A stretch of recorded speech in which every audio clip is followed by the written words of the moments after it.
Let's start geography YouTube channel में एक बार पुण्य आपका हार्दिक स्वागत है। तो बीए पार्ट फर्स्ट का फर्स्ट चैप्टर, इसी के साथ यही चैप्टर एमए के अंदर भी लगता है।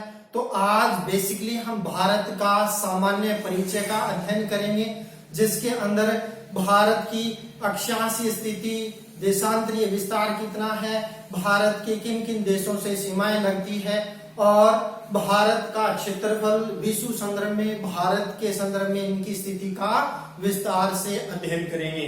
तो देखिए प्रिय विद्यार्थियों, तो आज हम बीए पार्ट थर्ड का चैप्टर शुरू करें, भारत का सामान्य परिचय।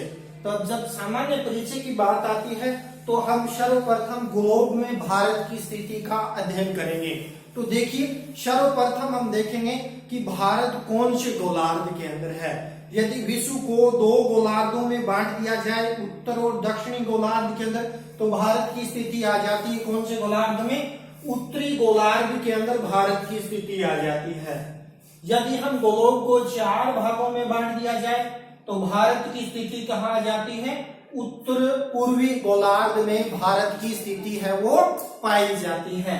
फिर यदि हम बात करते हैं कि भारत का यानी विश्व के अंदर सातवां सबसे बड़ा क्षेत्रफल की दृष्टि से सबसे बड़ा यानी राष्ट्र है सातवां। और वहीं यदि हम बात करते हैं भारत की, भारत का कुल क्षेत्रफल है कितना? 32,87,263 वर्ग किलोमीटर है। यहीं यदि हम देखें पर स्थलमंडल का यानी कुल क्षेत्रफल का है 2.41%। वहीं यदि हम संपूर्ण ग्लोब, स्थल और जल मंडल को शामिल कर लिया जाए तो उसके संपूर्ण क्षेत्रफल का 0.57% या यूं कहें लगभग आधा प्रतिशत भाग पाया जाता है। यदि हम संपूर्ण ग्लोब के यदि हम बात करते हैं क्षेत्रफल तो इसका आ जाता है 50.995 करोड़ वर्ग किलोमीटर पाया जाता है। तो उसका 0.57% भाग है वो भारत पाया जाता है। वहीं यदि हम स्थलमंडल की बात करते हैं तो 14.889 करोड़ वर्ग किलोमीटर भारत का यानी संपूर्ण स्थलमंडल का है। उस स्थलमंडल में 32,87,263 यानी 2.41% भाग पर भारत का क्षेत्रफल है वो पाया जाता है। वहीं एशिया के संदर्भ में भारत की स्थिति को हम देखना चाहें तो यानी दक्षिणी और पूर्वी एशिया, दक्षिणी पूर्वी एशिया के अंदर यानी दक्षिणी एशिया के अंदर मुख्य रूप से भारत की यानी स्थिति है। वहीं यदि हम बात करते हैं भारत का को किन किन नामों से जाना जाता है, उसकी यदि हम बात करते हैं तो प्राचीन काल में आर्यों की भरत नाम की क्या है यानी शाखा थी, जिन्होंने मुख्य रूप से क्या अनार्य जनजातियों को मुख्य रूप से क्या है हराकर जिस प्राचीन काल में यानी एक राज्य स्थापित किया, वो राज्य कहलाया कौन सा भाई? भारत के नाम से जाना गया। यानी भरत नाम की जो यानी राजा थे, उन्होंने अनार्य जनजाति को हराकर जिस यानी राज्य की स्थापना की, वो प्राचीन काल में भारत के नाम से जाना गया और इसी के नाम पर यानी हिंदुस्तान का नाम भारत है वो पड़ा। वहीं यदि हम बात करते हैं यानी दूसरा यानी वैदिक आर्यों ने उत्तर पश्चिम की ओर से आने वाली जो सिंधु नदी है को ईरानियों ने मुख्य रूप से इसको क्या नाम से पुकारा? हिंदू के नाम से यानी पुकारा। और इसी के नाम पर क्या है यानी वहां यदि हम बात करते हैं तो हिंदुस्तान के नाम से जाना गया। किस नाम से जाना गया भाई? हिंदुस्तान के नाम से। हिंदुस्तान नाम किस प्रकार पड़ा? यूनानियों ने जो यानी सिंधु नदी को हिंदू नाम से वो यानी उच्चारण करते थे और उसके आसपास बसे जो विस्तृत क्षेत्र को यानी उन्होंने ना क्या नाम दे दिया? हिंदुस्तान नाम दे दिया। तो इस प्रकार हिंदुस्तान यानी विश्व का एक अद्भुत देश है जिसके नाम पर यानी महासागर का नाम पड़ा। यानी भारत के नीचे जिस सागर का नाम है वो हिंदुस्तान के नाम पर रखा गया। ये रीड 2015 के अंदर ये क्वेश्चन आ चुका है। तो एग्जाम जो छात्र कंपटीशन की तैयारी करते हैं उसके लिए भी ये महत्वपूर्ण है। फिर यदि हम बात करते हैं यानी भारत को जो सिंधु नदी थी उनको यूनानी जो लोग हैं उन्होंने इसको इंडस नाम दिया, और इंडस के पार आसपास वाले क्षेत्र में जो बसे हुए जो क्षेत्र में जो लोग हैं उसी के आधार पर इसका नाम पड़ गया इंडिया।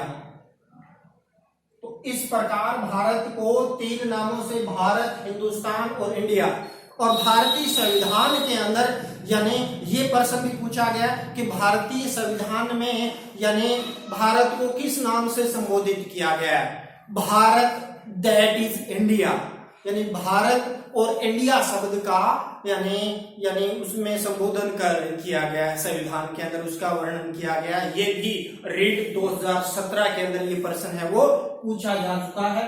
तो अपना उद्देश्य है कि बेसिकली सामान्य परिचय हम यानी कर रहे हैं, तो यानी बीए के साथ साथ हम इस तरीके से तैयार हो कि भावी जो कंपटीशन की तैयारी कर रहने वाले बच्चे हैं कंपटीशन में जाएं तो उनका ये बेस मजबूत हो, ताकि उनको आगे आने वाले कंपटीशनों के अंदर यानी एक बढ़िया प्लेटफॉर्म मिले। तो उसी दृष्टिकोण से ये क्लासें हैं वो शुरू की गई है। तो अतः मैं आपसे अनुरोध करता हूं कि हालांकि ये यानी कोरोना महामारी की ऐसी विकट परिस्थिति है जिसमें बच्चों में यानी एक प्रकार के यानी पढ़ाई के प्रति रुझान कम है, लेकिन मैं यानी उन सिंसियर स्टूडेंटों को विशेष रूप से आगाह कर रहा हूं कि ये कोरोना काल के अंदर जो स्टूडेंट यानी पढ़ाई के अंदर रेगुलर रहेगा वो निश्चित रूप से उन अन्य छात्र छात्राओं की अपेक्षा वो आगे मिलेगा, चाहे वो कंपटीशन की बात हो चाहे वो बीए के अंदर परसेंटेज की बात हो, तो उनके अंदर विशेष रूप से उनको ध्यान रखना है। फिर बात करते हैं कि ये तो हो गया नामांकन की, फिर बात करते हैं कि भारत के अंदर यानी आकृति कैसी है, उसका विस्तार क्या है।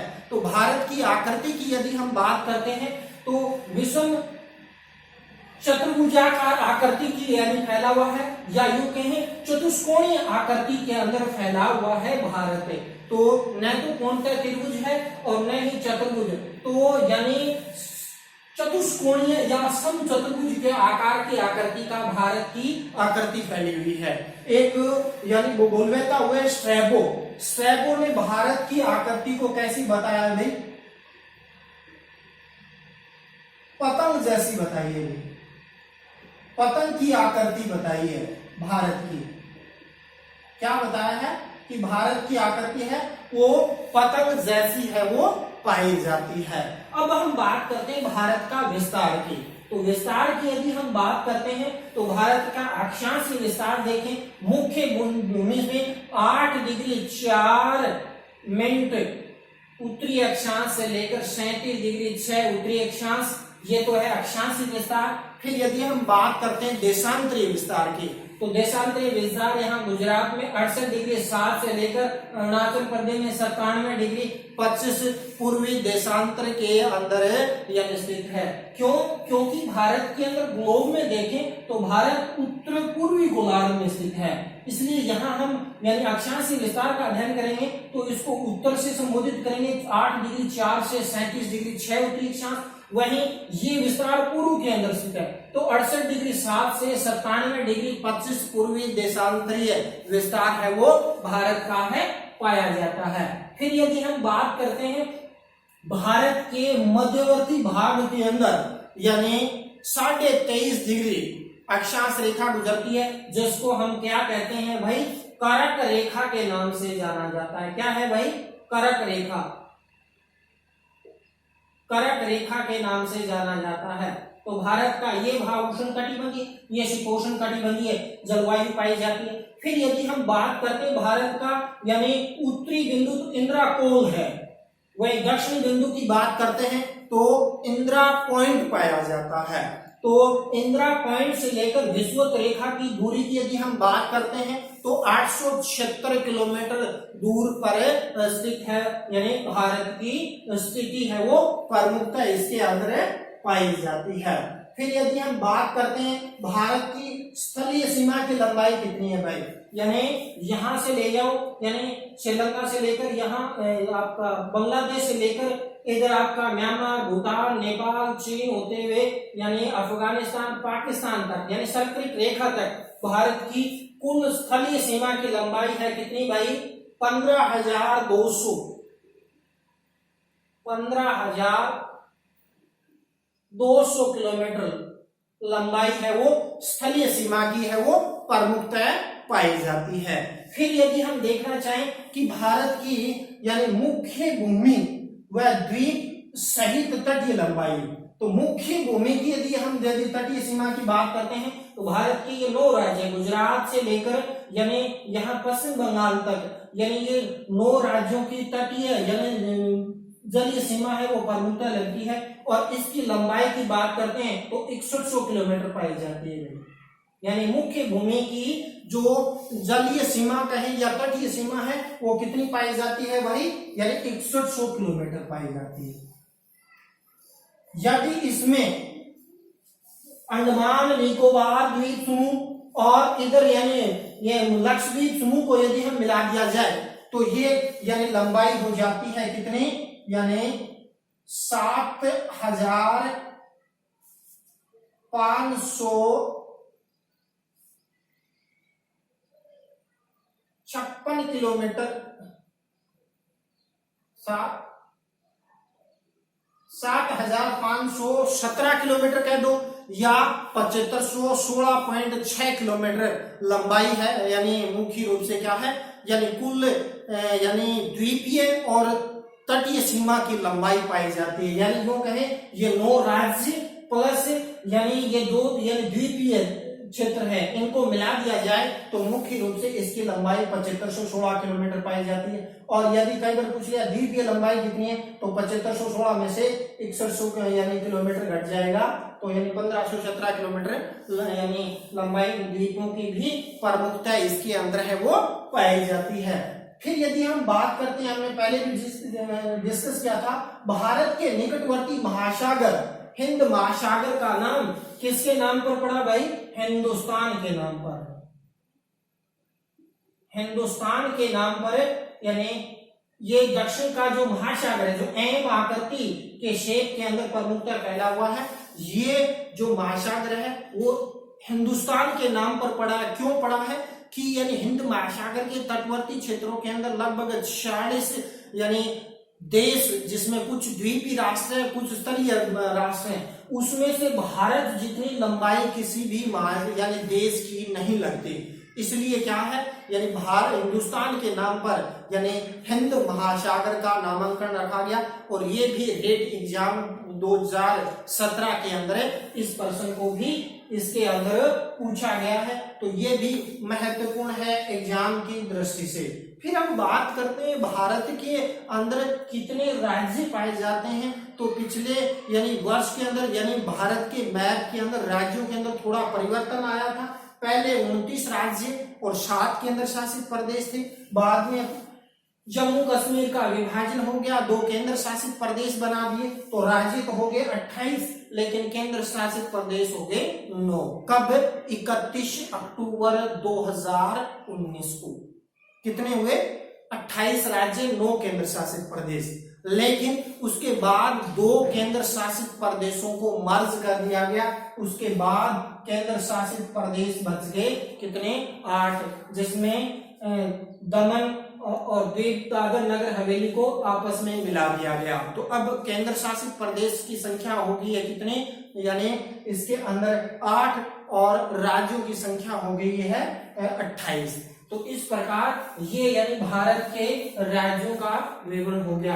अब हम बात करते हैं भारत के यानी पड़ोसी देशों, कौन कौन से देशों की सीमाएं लगती है उनकी यदि हम बात करते हैं तो भारत के अंदर देखते हैं उत्तर पश्चिम में पाकिस्तान से हमारी सीमा लगती है, जिसको हम किस नाम से? रेड क्लिफ नाम से जाना जाता है। यानी भारत और पाकिस्तान के जो साथ जो सीमा लगती है उस सीमा को रेड क्लिफ रेखा के नाम से जाना जाता है, जो 3310 किलोमीटर की लंबाई में फैली हुई है। फिर यदि हम बात करते हैं चीन से लेकर यहाँ तक मुख्य रूप से यानी इस रेखा को कहा जाता है क्या, मैकमोहन रेखा कहा जाता है। यानी किसके साथ, भारत की चीन के साथ जो सीमा लगती है वो मैकमोहन महोदय के द्वारा यानी 1914 के अंदर इसका नामांकन है वो यानी किया गया था। इसके बाद यदि हम बात करते हैं तीसरी रेखा की, डुरंड रेखा, तो डुरंड रेखा भारत और अफगानिस्तान और भारत का कौन सा, जो पाक अधिकृत कश्मीर है उसके साथ यानी जो रेखा कहलाती है वो डुरंड रेखा। तो डुरंड रेखा भारत को अलग करती है किससे, अफगानिस्तान से। तो डुरंड रेखा यानी भारत की यानी लंबाई की दृष्टि से देखें सबसे कम लंबाई के अंदर प्रमुखता फैला हुआ है, लगभग 106 किलोमीटर की लंबाई में फैला हुआ है डुरंड रेखा, जो भारत और अफगानिस्तान और भारत का पाक अधिकृत कश्मीर वाला जो क्षेत्र है उसको अलग करता है। उसके बाद यदि हम बात करते हैं छोटा पाक जल संधि या मन्नार की खाड़ी, तो पाक जो जल संधि है मन्नार की खाड़ी भारत को किससे अलग करती है भाई, श्रीलंका से अलग करती है। तो भारत को श्रीलंका से अलग करने वाली जो पाक स्ट्रीट कह दो या पाक जलसंधि कह दो या मन्नार की खाड़ी, इधर तो ये मन्नार की ये पाक जलसंधि है यानी यहाँ से अलग करने वाली, ये इधर तो मन्नार की खाड़ी वाला और ये पाक जलसंधि यानी भारत और श्रीलंका। ये प्रश्न भी यूपीएससी, एसएससी और रेलवे के एग्जामों के अंदर ये प्रश्न है वो पूछा गया है। तो ये भी एग्जाम की दृष्टि से मुख्य रूप से क्या है, इंपॉर्टेंट है। इसके बाद यदि हम बात करते हैं सर्करिक रेखा, तो सर्करिक रेखा है यानी भारत और जो पाकिस्तान के मध्य है यानी जो जल विभाजित रेखा है यानी समुद्र से लगती हुई जो दलदलवार जो क्षेत्र है वो सर्करिक रेखा है यानी भारत व पाकिस्तान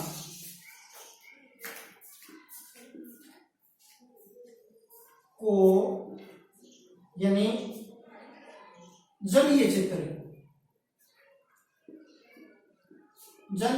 या दलदली क्षेत्र जो अलग करता है वो सर्करिक रेखा के नाम से मुख्य रूप से क्या है, जाना जाता है। तो भारत में सर्वाधिक तो मुख्य रूप से सीमा लगती है बांग्लादेश के साथ और कम लगती है अफगानिस्तान के साथ भारत की सीमा है वो प्रमुख रूप से भाई लगती है। फिर यदि हम देखना चाहें कि भारत के अंदर यानी लंबाई कितनी और चौड़ाई कितनी है, तो भारत में लंबाई की बात करते हैं इंदिरा कोल से लेकर इंदिरा पॉइंट तक यानी 3214 किलोमीटर की लंबाई के अंदर भारत फैला हुआ है। फिर यदि हम बात करते हैं चौड़ाई की, तो चौड़ाई भारत की लंबाई की अपेक्षा है वो कम पाई जाती है, तो 2933 किलोमीटर है। एसएससी एग्जाम के अंदर यानी पूछा गया कि भारत की लंबाई और चौड़ाई में कितना अंतर है, तो भारत की लंबाई और चौड़ाई के अंदर यदि हमें दोनों आंकड़े याद है 3214 में से 2933 लगा देते हैं तो लगभग 281 किलोमीटर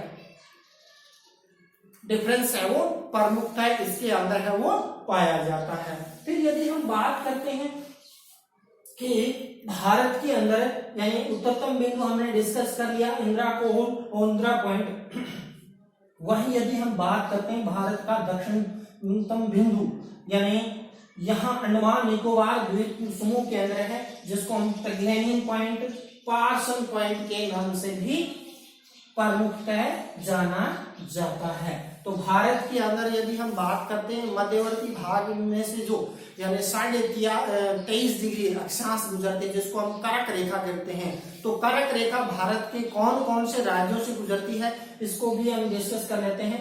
यानी यहाँ गुजरात से शुरू होता है, थोड़ा सा भाग राजस्थान का आता है, मध्य प्रदेश, छत्तीसगढ़, झारखंड आ जाता है, पश्चिम बंगाल वाला कुछ क्षेत्र आ जाता है और इधर यानी त्रिपुरा और मिजोरम ये राज्य है वो यानी कर्क रेखा इनके मध्य में से गुजरती है। वहीं भारत का मानक अक्षांश है वो 82.5 यानी डिग्री पूर्वी देशांतर है, जो ग्रीनविच रेखा है जो लंदन से गुजरती है उससे 5.5 घंटे आगे है। तो इसी यानी भारत का मानक रेखा 82.5 डिग्री पूर्वी देशांतर जो भारत को यानी टाइम जोन है भारत का, और अंतरराष्ट्रीय जो यानी टाइम जोन की हम बात करते हैं तो ग्रीनविच रेखा को यानी इसके अंदर है वो माना जाता है। तो इस प्रकार प्रिय विद्यार्थियों, आज हमने क्या है यानी भूगोल का, भारत के भूगोल का सामान्य परिचय देखा, जिसमें हमने मुख्य मुख्य बातों का अध्ययन किया। और जैसे जैसे अपने क्या है यानी क्लास के अंदर आगे बढ़ती जाएगी, वैसे वैसे यानी न केवल यानी आपको बीए में एग्जाम की दृष्टि से यानी अच्छे नंबर बनेंगे, इसके अलावा आप जो भी कंपटीशन एग्जाम में भाग लोगे तो भारत की भूगोल से संबंधित किसी प्रकार की समस्या नहीं आने वाली है। यदि आप रेगुलर क्लास यदि आप YouTube चैनल के माध्यम से देखते हैं, आगे जैसे यानी ये कोरोना महामारी है, ये नियंत्रण होगा तो क्लास में इससे और बढ़िया बेटर तरीके से हम पढ़ाएंगे। तो इसलिए आपसे अनुरोध है कि घर में रहें, बाहर जाते इसमें मास्क लगाएं, सोशल डिस्टेंसिंग का पालन करें और भारत सरकार, राज्य सरकार द्वारा जो एडवाइजरी जारी की जाती है उसका पालन करें, क्योंकि कोरोना धीरे धीरे विस्तारित हो रहा है। तो हमारा नैतिक दायित्व बनता है कि हम यानी ऐसी विकट स्थिति के अंदर न केवल अपने को संभाले, अपने परिवार को, अपने आस पड़ोस को भी संभाले। इसी के साथ मैं आज का वीडियो यहीं समाप्त करता हूँ। जय हिंद, जय भारत। पढ़ते रहिए, बढ़ते रहिए। इसी के साथ मैं आपको थोड़ा टाइम देता हूँ कि आप स्क्रीनशॉट लीजिए और इसी